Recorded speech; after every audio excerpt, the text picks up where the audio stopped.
Տիկին Մելոյան, Facebook-յան ձեր էջում գրառում կարդացի քաղբանտարկյալ այսպես եզրի հետ կապված, պարզաբանել էիք, որ դա այսպես մեկից մեկ համընկնում է իրավիճակի հետ, ինչու միջազգային արձագանքը այս պահին ադեկվատ չէ, համարժեք չէ։ Այդ պարագայում, եթե ձեր նկարագրած սիտուացիան է իսկապես։ Եթե թույլ կտաք, մի հատ նորից անդրադարձ կատարեմ գրառմանս, ինչ է այսօր տեղի ունենում, այսօր դատաքննություն է Սամվել Կարապետյանի խափանման միջոցի երկարաձգումը քննելու, այսինքն կալանքը երկարաձգելու վերաբերյալ։ Սամվել Կարապետյանը մոտ 4 ամիս է արդեն ապօրինաբար ազատազրկված է եւ Սամվել Կարապետյանը դասական քաղաքական բանտարկյալ է։ Դա իմ եզրահանգումը չէ,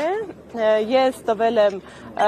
Եվրոպայի խորհրդի խորհրդարանական վեհաժողովը 2012 թվականին ընդունել է 1900-րդ բանաձևը, որով տվել է քաղաքական բանտարկյալ հասկացությունը։ Քաղաքական բանտարկյալ հասկացությունը ունի 5 կոմպոնենտ, ու եթե դրանցից թեկուզ մեկի առկայությունը կա, մարդը համարվում է քաղաքական բանտարկյալ։ Օրինակ, Եվրոպական կոնվենցիայի իմաստով մարդու իրավունքի իրացումը սահմանափակելու նկատառումով են նրա նկատմամբ խափանման միջոց կիրառել։ Այս դեպքում ինչ է տեղի ունեցել, Սամվել Կարապետյանը իր խոսքի ազատությունը իրացնելով, հաշվի առնելով մեր երկրում եկեղեցու դեմ հետապնդումները, ընդամենը 2 րոպեանոց հարցազրույց է տվել եւ ասել է, որ կանգնելու է եկեղեցու կողքին իր ձևով, մեր ձևով եզրույթներն է ասել, անմիջապես դրանից հետո մարդու նկատմամբ իրավական գործընթացներ են մեկնարկել։ Այստեղ ակնհայտ է քաղաքական նպատակաուղղվածությունը, որովհետեւ էլի տեսական ակնարկան եմ, երբ մարդը խոսք է ասում, իր խոսքը հանցակազմը ընդհանրապես 4 բաղադրիչ ունի. օբյեկտ, օբյեկտիվ կողմ, սուբյեկտ, սուբյեկտիվ կողմ։ Մենակ երբ նույնը Միքայել Սրբազանի բարագայում, եթե մարդը ինչ որ հարցազրույց է տալիս ու ինչ որ եզրահանգում է կատարում, բավարար չէ մարդու խոսքը։ Պետք է իրավապահ մարմինները բերեն փաստական հանգամանքներ, որ այդ մարդիկ իրենց խոսքին ուղղված կոնկրետ գործողություններ են կատարել։ Այս դեպքում Սամվել Կարապետյանը ասում է, մեր ձևով կմիջամտենք, իրավապահ մարմինները անգամ ձևական առումով ժամանակ չեն տրամադրում, որպեսզի կարողան ենթադրելի լիներ, որ այս մարդը իր խոսքերին ուղղված կոնկրետ գործողություններ է կատարել։ Կատարում է վարչապետը, գործադիր իշխանության ղեկավարը, անմիջապես Facebook-յան գրառումներ, իրավապահ մարմինները ուժ ցուցադրելու նպատակով գնում են մարդու առանձնատուն խոզարկություն իրականացնելու միտումով, իրար հետևող քաղաքական հրահանգավորված գործընթացներ։ Արդյունքում մարդը ազատազրկվում է։ Ու եւ այդ ԵԽԽՎ բանաձևը մյուս կոմպոնենտներով, եթե օրինակ այս մեղադրանքը իրանից միջին ծանրության պետք է ենթադրեր ու ընդհանրապես խափանման միջոցները մեր երկրում ունեն տեսակներ ու պետք է կիրառվեն ըստ նպատակահարմարության։ Օրինակ խափանման միջոցը գրավը, վարչական վերահսկողությունը, տնային կալանքը ու դրանցից ամենածանրն է կալանքը։ Ինչու է կալանք երբ կիրառվում է ամենածանր խափանման միջոցը, ինքը ենթադրում է մարդու հիմնարար իրավունքների սահմանափակում։ Պետք է դատարանի համար պատշաճ հիմքեր լինեն, օրինակ, որ մարդը կարող է նախաքննության վրա ազդել, օրինակ վկաների ցուցմունքի վրա կարող է ազդել եւ այլն եւ այլն։ Այս դեպքում ու միայն այս դեպքում չէ, մեր երկրում տասնյակ քաղաքական բանտարկյալներ այս պահին կան, այդ տասնյակ քաղաքական բանտարկյալների պարագայում ընդհանրապես խափանման միջոցի կալանքի կիրառումը որևէ կերպ արդարացված չէ։ Ու այստեղ ես կրկին պետք է այդ կոռելացիան անցկացնեմ, ուղիղ համադրելի ու համեմատական է մեր երկրում քաղաքական բանտարկյալների մեծաքանակությունը ու նրանց կալանքի տակ գտնվելու իրավիճակը մեր երկրում սրընթաց կերպով աճող հանցագործությունների քանակի ու տեսակների հետ։ Վերջին 7 տարիներում մենք ունենք հանցագործությունների տեսակներ, որոնք հարյուրավոր անգամներ են աճել, տոկոսային հարաբերակցությամբ տասնյակ տոկոսներ։ Արդյոք սրանք համադրելի չեն, այսինքն արդյոք այն պատճառով, որ ամբողջ իրավապահ մարմինների ուշադրությունը կենտրոնացված է ընդդիմադիր գործիչների նկատմամբ, որովհետև երևի թե չկա ընդդիմադիր քաղաքական ուժ, որոնց նկատմամբ չլինեն հետապնդումներ ու չլինեն հարուցված իրավական գործեր։ Արդյոք այս ամենը ուղղակիորեն փոխպայմանավորված չեն։ Հիմա այդ նույն ԵԽԽՎ բանաձևի տարերից մեկը ասում է, հա, եթե մարդու նկատմամբ այդ իրավիճակում ավելի ծանր պատժամիջոց է կիրառված, եթե մարդու նկատմամբ այդ իրավիճակում ուղղակիորեն քաղաքական միջամտությունը հիմնավորված է, այս դեպքում արդեն կարծում եմ հենց դուք լրատվական համայնքդ եք ականատես եղել եւ շրջանառել մեր երկրի վարչապետի Նիկոլ Փաշինյանի տասնյակ գրառումները Սամվել Կարապետյանի հետապնդում ենթադրվող։ Այսինքն ուղղակիորեն հիմնավորված է, որ Սամվել Կարապետյանը հանդիսանում է քաղաքական բանտարկյալ ու հանդիսանում է քաղաքական բանտարկյալ ԵԽԽՎ անդամ 46 պետությունների տրամաբանությամբ։ Ինչու միջազգային արձագանքը ակտիվ չէ, միջազգային արձագանքը կարծում փակ դռների հետևում, ինչու ոչ նաև արդեն ներառված մեր միջազգային իրավունքի մասնագետների գնահատմամբ, կարծում եմ երեք ինքներդ ներկա եք Ռոբերտ Ամստերդամի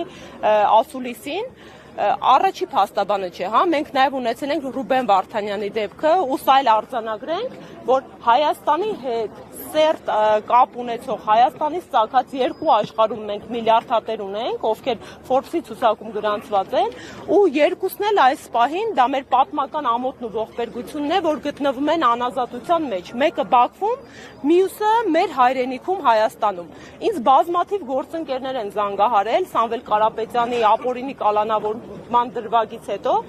ու հարցնում են, արդյոք դա ճիշտ է, Գոհար, որ ձեր ֆիլանթրոպիստը, բարերարը, բարեգործը հիմա ձեր երկրում ազատազրկված է, որովհետև մարդկանց համար անգամ երբ ինքը ու հատկապես երբ ինքը ժողովրդավար հասարակության, եվրոպական,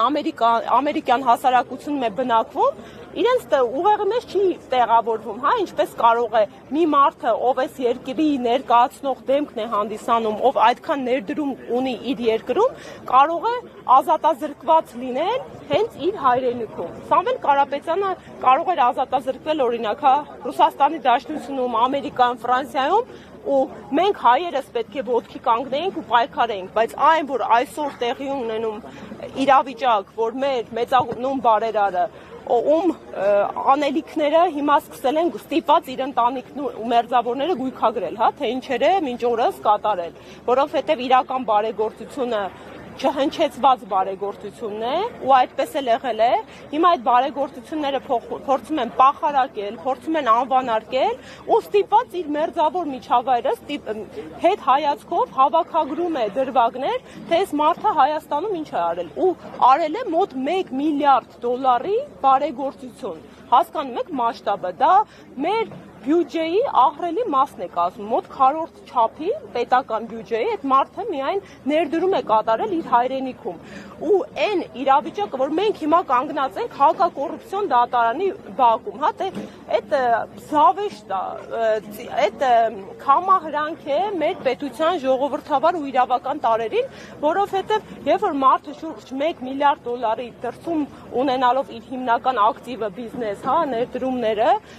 ներդրում է կատարում, իրեն մեղադրել ինչ-որ փողերի լվացման դրվագներով ու դա կանխատեսել էր, հա, ես առաջի օրը դատարանում, երբ նրան կալանավորեցին, ասի հիմա կտեսնենք ինչպիսի դրվագներ են գործին ավելացնելու, որովհետև քաղաքական իշխանության հրահանգավորման եւ վախի արդյունքում նպատակ կա մարդուն ընդհանրապես մեկուսացնելու ու կրկին ընդգծում եմ կալանքը խափանման միջոցից վերածելու որպես պատժիչ մահակի ընդդիմադիր քաղաքական հայացք ունեցող մարդկանց նկատմամբ։ Ու այո, այսօր մարդը ապօրինաբար ազատազրկված է ու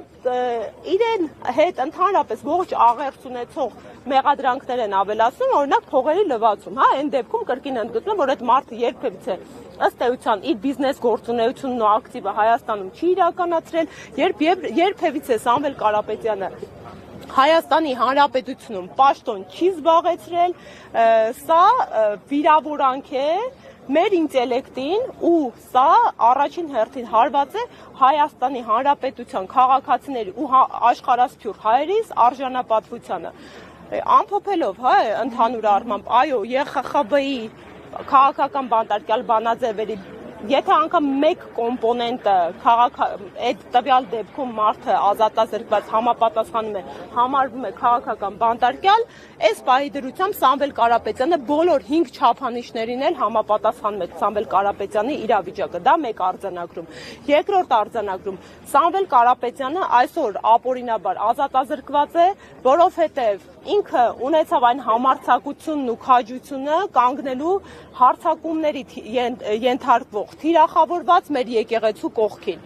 Ինչ է եկեղեցին, հա? Մեր սահմանադրությունը ամրագրել է եկեղեցու բացառիկ կարգավիճակը, հայաստանյաց առաքելական Սուրբ եկեղեցին ունի սահմանադրական առաքելություն ամրագրված հայ ժողովրդի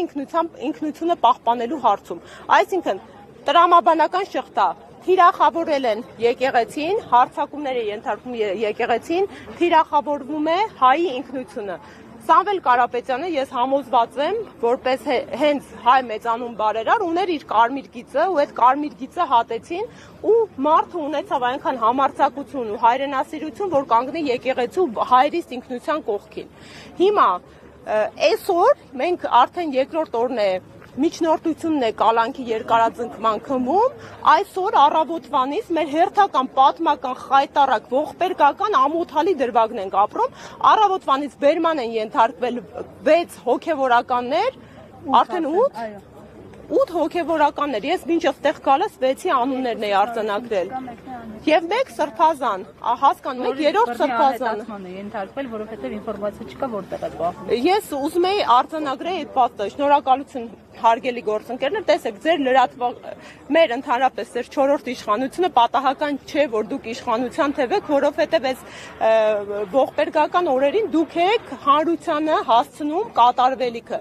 Հայեր ջան, այս պահի դրությամբ, երբ հենց եկեղեցուն պաշտպանելու համար կրկին փորձում են երկարաձգել Սամվել Կարապետյանի ապօրինի ազատազրկումը, 8 հոգևորականներ առավոտվանից բերման են ենթարկել։ Պատկերացնում եք, այդ Հայաստանի Հանրապետությունում 8 հոգևորականներ եւ եւս մեկ սրբազան հայր։ Երկուսը հիմա ապօրինի անազատության պայմաններում են, երրորդը բերման է ենթարկել ու առավոտվանից գործընկերներս, մեր փաստաբանական համայնքի ներկայացուցիչները չեն կարողանում այս մարդկանց գտնել, որպեսզի իրացնեն իրենց հիմնական պարտականությունը ու ապահովեն այս մարդկանց հիմնական պաշտպանվելու իրավունքը։ Չեն տալիս ինֆորմացիա իրավապահ մարմինները։ Սա կրկին մարդու հիմնարար իրավունքների կոպտագույն խախտում է, սա մեր հայի ազգային ինքնության դեմ ուղղված կոնկրետ գործողություն է, այսինքն եկեղեցու դեմ հարձակումները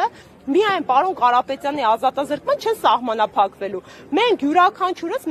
մեզ պետք է հարցադրում տանք։ Ու անկախ նրանից, հա, եթե դու հայ ես, մենք ունենք հիմա իրավիճակ, որ հայեր կան, ովքեր չեն դավանում եկեղեցուն, հա, բայց այնքան գիտակից հայ են, իմ ընկերներից կան, իմ ծանոթներից կան, որ մարդը չունենալով որևէ կրոնական կողմնորոշում իր հայի ինքնությամբ պայմանավորված ծայրաստիճան վրդովված է եւ հենց այստեղ գալիս Բաքվում կանգնում է պաշտպանության եկեղեցու։ Հիմա յուրաքանչյուր հայ իրան պետք է հարցադրում կա։ Հիմա նորմալ է ձեր համար, որ առավոտյան զարթնել եք ու 8 հոգևորականի փաստացի առևանգել են, որովհետեւ իրավապահ մարմինները օրենքով ունեն գործողությունների հստակ ընթացակարգ։ Եթե մարդուն բերման են ենթարկում, պետք է նա իրազեկվի, պետք է նրան թույլ տան իր պաշտպանության իրավունքը իրացնի։ Այս բայդրությամբ մեր 8 հոգևորականները առևանգված են, նրանց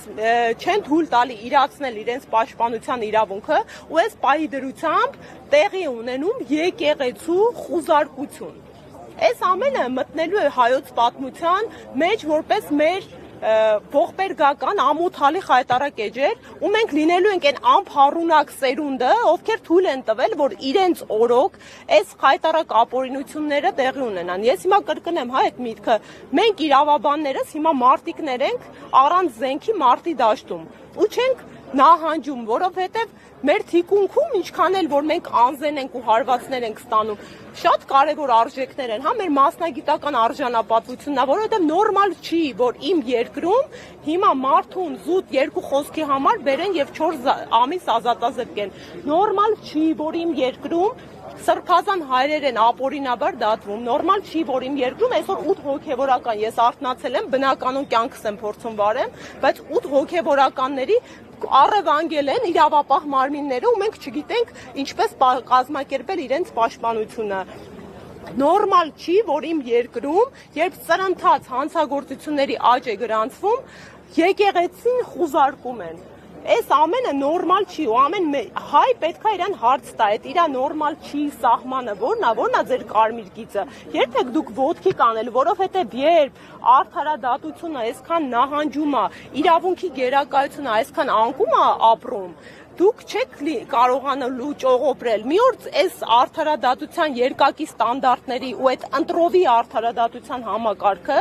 դառնալու է նաև ձեզ ու դուք դառնալու եք դրա շահառուն ու այդ ժամանակ ոչ ոք չի լինելու բարձրաձայնելու ձեր խնդիրը կամ պաշտպանելու ձեր իրավունքը։ Ես այստեղ եմ ի զորակցություն ու ցպահանջ արդարադատության։ Ես այստեղ եմ ու մշտապես լինելու եմ, մինչև մեր երկրում իրավունքի գերակայությունը չվերականգնի ու մինչև մեր սահմանադրության ճշմարտություններն ու ամրագրություններն առայն, որ մենք իրավական ու ժողովրդավար պետություն ենք, չվերականգնեն իրենց ի սկզբանե դիրքին ու ձիրքին։